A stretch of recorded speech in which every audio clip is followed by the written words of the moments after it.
तो hello guys, कैसे हो आप सब। Welcome back to my new video. इस वीडियो में हम आपको मिलवाएंगे हमारे नए भाई बहनों से, भाइयों से। यहाँ पे अभी बहनें तो अंदर हैं सब। तो अभी यहाँ पे हम हैं सतलोक आश्रम मुंडका में। तो ये भगत जी हैं, ये भी भगत जी हैं। इस अलग अलग जगह से यहाँ पे आते हैं सभी। भगत जी कहाँ से आए हो आप? राजस्थान से हैं। राजस्थान से। और आप कहाँ से हो? भगत जी उत्तर प्रदेश रामपुर से हूँ जी। उत्तर प्रदेश रामपुर से। मेरा नाम मोहर दास है और मध्य प्रदेश रामपुर से आया हूँ। एक बार मैं आपको शाम, क्या टाइम हो रहा है इस टाइम? 6 बज रहे हैं, 6 बज रहे हैं शाम को। और देखिए शाम को कितना सुहावना मौसम है सतलोक आश्रम मुंडका में। देखिए यहाँ पर हम बीच में खड़े हैं और बहुत ही शानदार, एकदम जैसे लग रहा है यहाँ से कहीं जाने का मन ही नहीं करता। हर चीज की यहाँ पे सुविधा है। एक मिनी सतलोक है। अभी देखो, अभी कोई तैयारी नहीं है, फिर भी उसके बाद अभी यहाँ पे जून में जो है भंडारा शुरू होने वाला। 3 दिवसीय अखंड भंडारा जो चलता है हमारे गुरुजी संत रामपाल जी महाराज के द्वारा। तो ये भगत जी हैं, यहाँ जुड़े हैं। कब से जुड़े हो भगत जी आप संत रामपाल जी? मैं 2022 से जुड़ा हूँ। अच्छा। और मैं दिल्ली में ही रहता हूँ, यहाँ पर मतलब काम करता हूँ और यहीं से मैं जुड़ा हूँ। मैं वैसे बदलपुर में यहाँ पर काम करता हूँ और यहीं पे। तो आप कैसे जुड़ गए संत रामपाल जी महाराज? जी भगत जी, मुझे एक बार पुस्तक मिली थी गीता तेरा ज्ञान अमृत। उस पुस्तक को जब मैंने पढ़ा तो अंदर से एक झंझोर की बाणी निकलती थी कि कहीं भगवान है, कि जो सब दुखों का निवारण करता है। कि हम इतना देवी देवता पूछते हैं ना कि वहाँ कोई भी चीज़ हमको सुख नहीं मिलता। हम इतना पूछते हैं कि कोई देवता बोल लिया कि हनुमान जी रक्षा करेंगे और हनुमान जी यहाँ ले जाएंगे वहाँ ले जाएंगे। कुछ इनको इतना भक्ति की कुछ हुआ ही नहीं आज तक। हम बोलते दुर्गा जी ये कर देंगी, वो कर देंगे, कुछ नहीं हुआ। आज तो इन्हें भक्ति की थी, मगर आज गुरु जी के शरण में, संत रामपाल जी शरण में आए हैं तो पता लग रहा है कि भाई यही पूर्ण परमात्मा है, यही सर्व सुख और सर्जनहार है। तो पहले आप जो पूजा करते थे, जो पहले आप भगवान को मानते थे, वो किस तरीके से मानते थे? यानी कि जैसे हिंदू धर्म में रीति रिवाज होते हैं वो सारे आप मानते होगे पहले? जी भाई, बिल्कुल।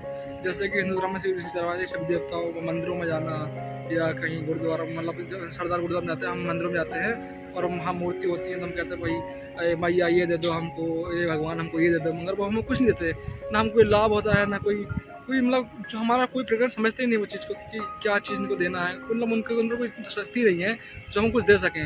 हमारे जो कर्म है, हमारे जो हमारे पिछले जन्म कर्म है वही हमको दे सकते हैं। आप किस आधार पे बोल रहे हो कि ये जो है जितने भी दुर्गा जी हैं या जितनी भी माता हैं हमारी और जो ब्रह्मा विष्णु महेश हैं कि इनमें कोई शक्ति नहीं? किस आधार पे आप ऐसा बोल सकते हैं? क्योंकि इनकी जो शक्ति है इनके ही लोगों तक, मतलब इनके ही लोगों तक, इनके आगे नहीं है। इनको जैसे आप मान लो कबीर साहब जी आए थे, उन्होंने पूरा अपने 5 वेद में ज्ञान दिया था और सारी वाणियाँ बताई थी। उनकी एक एक वाणी में इतना अर्थ है ना कि पूरी ब्रह्मांड को जोड़ कर रख देगा और एक एक वाणी पढ़ी जाए। तो इनकी वाणी, इस चीज का जो आप बोल रहे हो कि इनमें शक्ति नहीं है, तो इसका कहाँ प्रमाण है? कौन सी पुस्तक में प्रमाण है? कौन कहता है ऐसा कि इनमें शक्तियाँ नहीं है? शक्ति है मगर इस तरीके से नहीं है कि जितनी पूर्ण परमात्मा शक्ति जो सब लाभ हमको पूर्ण परमात्मा दे सकता है। ये सिर्फ हमारे कर्म दंड का ही हमें फल दे सकते हैं, बाकी कोई हमें फल नहीं दे सकते। इनका किसी ग्रंथ उठा कर देख लो, उनमें यही लिखा है कि जो ये 3 लोग के स्वामी रहते हैं और इनको कोई इतना ही देते हैं, हमारे कर्म होते हैं के वही दे सकते हैं। मतलब ये मरे हुए आदमी को जीवित नहीं कर सकते। तो लेकिन मैंने देखा कई वीडियोस में शंकर जी ने गणेश जी को जीवित कर दिया था। आप ये कैसे कह रहे हो कि भाई वो जीवित नहीं कर सकते?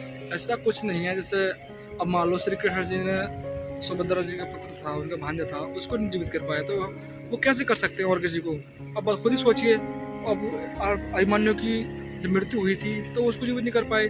मोरध्वज का जो पुत्र था उसकी तो आयु रह रही थी, इसलिए उसको जीवित कर दिया। और जबकि उनका भांजा अभिमन्यु मरा था तो उसको जीवित नहीं कर पाते, किसको जीवित करेंगे बताओ?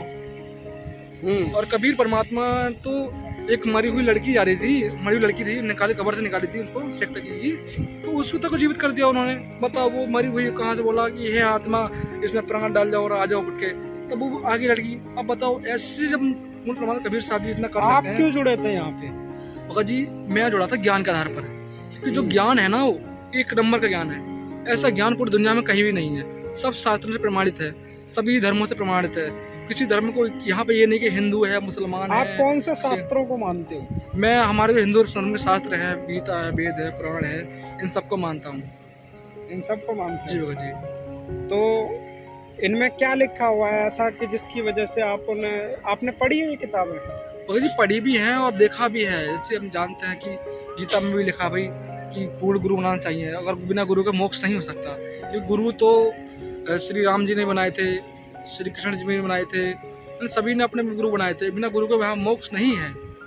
यानी वो एक कबीर साहब की एक वाणी है, गुरु बिन वेद पढ़े जो प्राणी समझ अनुसार रहे अज्ञानी। बिल्कुल भगत जी, ये एक वाणी है। तो उस आधार पे आप कह रहे हो ऐसा? जी भगत जी, ऐसा हम कह रहे हैं क्योंकि बिन तब देवताओं गुरु हैं तो हमें क्या क्या लाभ हुए हैं यहाँ जुड़ने से? भगत जी बहुत सारे लाभ हुए मेरे को, मैं क्या बताऊँ, लाभ की गिनती नहीं कर सकता, इतने लाभ हुए मेरे को।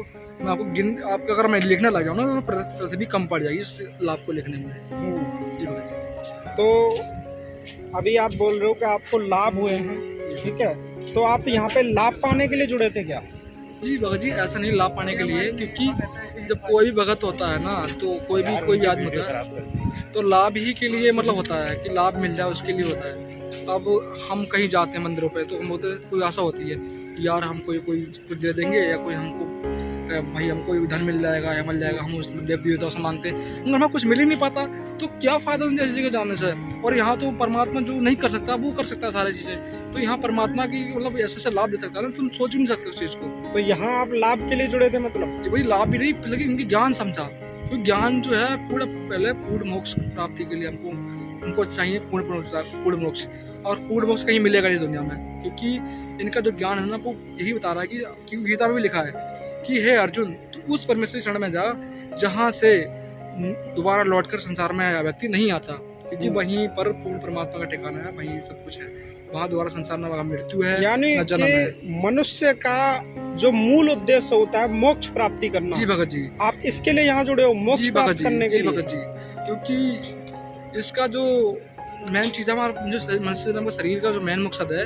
वो मोक्ष प्राप्ति के लिए है, क्योंकि श्री कृष्ण ने खुद कहा है कि जो मनुष्य जन्म को मिला है ना वो मोक्ष के ही लिए मिला है, ना किसी और चीज के लिए मिला है। यानी कि आप ये कहना चाहते हो कि यहाँ पर जो क्या बोलते हैं, जो हम चाहते हैं कि लाभ तो यहाँ रूंगे में मिल जाएगा। बिल्कुल भगत जी, आप तो कुछ कहोगे ना, भक्ति करते रहो मर्यादा में रहकर, आपको लाभ भगवान खुद दे देगा ऑटोमेटिक, आप जो चीज चाहो वो चीज मिलेगा, क्योंकि आप अगर भक्ति मर्यादा में करोगे तो आपको सारे लाभ ऑटोमेटिक मिलते जाएंगे, ये चीज है।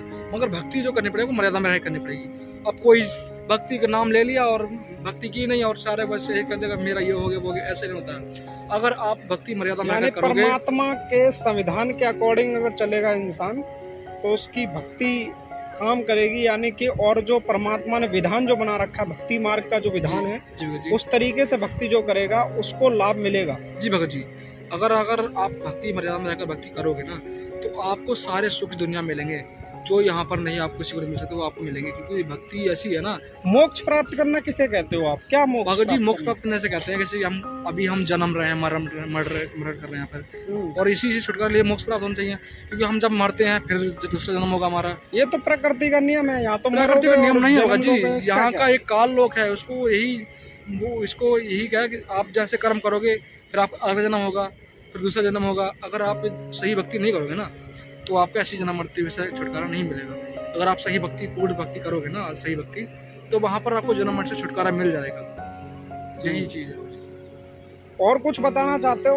अगर जी क्या है जी, आपको कोई भी आदमी जब कहीं भी जाता है किसी भी जगह, मंदिर मस्जिद या कहीं गुरुद्वारे में, तो वो किसी मकसद जाता है कि मेरा ये ठीक हो जाए, मेरा ये ठीक हो जाए, मुझे अल्लाह मिल जाए। मगर किसी ने अपने शास्त्र खोल के नहीं देखे कि हम शास्त्रों में ये लिखा है या वो लिखा है। मगर अपने जब शास्त्र खोलोगे ना तो उसमें एक एक बाणी पढ़ोगे भाई क्या चीज़ है शास्त्र में, क्योंकि अभी तक हमने शास्त्र देखे ही नहीं, और बोल दिया कि ये ऐसा है, फलाना ऐसा, ढिमका ऐसा है, पढ़ दिया। और जब हम अपने शास्त्र खोलेंगे, क्योंकि संत रामपाल जी महाराज ने ऐसा ज्ञान दिया है कि अपने शास्त्र लोग पढ़ने के लिए मजबूर हो गए, क्योंकि पहले लोगों ने शास्त्र पढ़े, पंडित क्या करते हैं, गए हवन किया और बढ़ा दिया ये ऐसा वैसा बस बुला दिया, जबकि पंडित को खुद नहीं मालूम है भक्ति क्या है। चलिए, बहुत अच्छा आपने जो कुछ अभी हमें बताया, इस आधार पे जितना आपको गुरुजी से ज्ञान प्राप्त है आपने अपने अनुसार पूरी तरीके से उसे बताने का प्रयत्न किया है।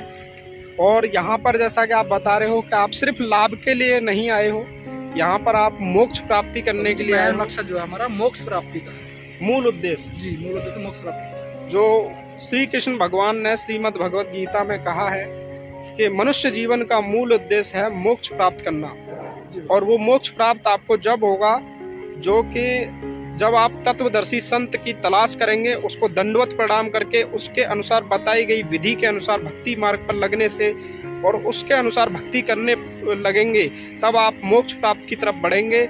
ये भी श्रीमद् भगवद गीता में लिखा हुआ है। तो अगर आपको इनकी या मेरी बातों पे भरोसा नहीं है तो श्रीमद् भगवद गीता को खोलिए, उसका 4वां अध्याय, 5वां अध्याय, 3रा अध्याय, इसको सही से पढ़िए। और अगर आपको जानना है कि ये हम मृत्यु लोक में फंसे हुए हैं और ये काल भगवान का लोक है, तो आप गीता अध्याय 11 श्लोक 32 को पढ़िए, जिसमें काल भगवान ने स्वयं कहा है, मैं काल हूँ और यहाँ आप सबको ख़त्म करने के लिए, खाने के लिए, मारने के लिए, ख़त्म करने के लिए प्रकट हुआ हूँ, और आपके मेरे द्वारा ये सब पहले ही मारे जा चुके हैं। तुम युद्ध करोगे तब भी मरेंगे, तुम युद्ध नहीं करोगे तब भी मरेंगे। तो श्रीमद् भगवद गीता में भी ये साबित है। तो आपको और भी आध्यात्मिक जानकारी के लिए चैनल को सब्सक्राइब कर लीजिए, और इसी तरीके से संत रामपाल जी महाराज के शिष्यों से आपको मिलवाता रहूँगा कि उनके जो आप सोचते हो कि उनके प्रति आपने मन में आपने क्या सोच रखा है, कि उन भक्तों के साथ ऐसा क्या है कि उन्होंने अपने मन से क्या सोचा है, उनके अंदर क्या चल रहा है, उनके दिमाग में क्या चल रहा है। तो यही है कि जब भक्ति मार्ग अच्छा मिलता है तो इंसान कितना भी बुरा हो वो सुधर जाता है और सही रास्ते पर चलने लगता है। तो सत साहिब, मिलते हैं आपको नेक्स्ट वीडियो में। जब तक के लिए धन्यवाद, शुक्रिया आपका वीडियो देखने के लिए।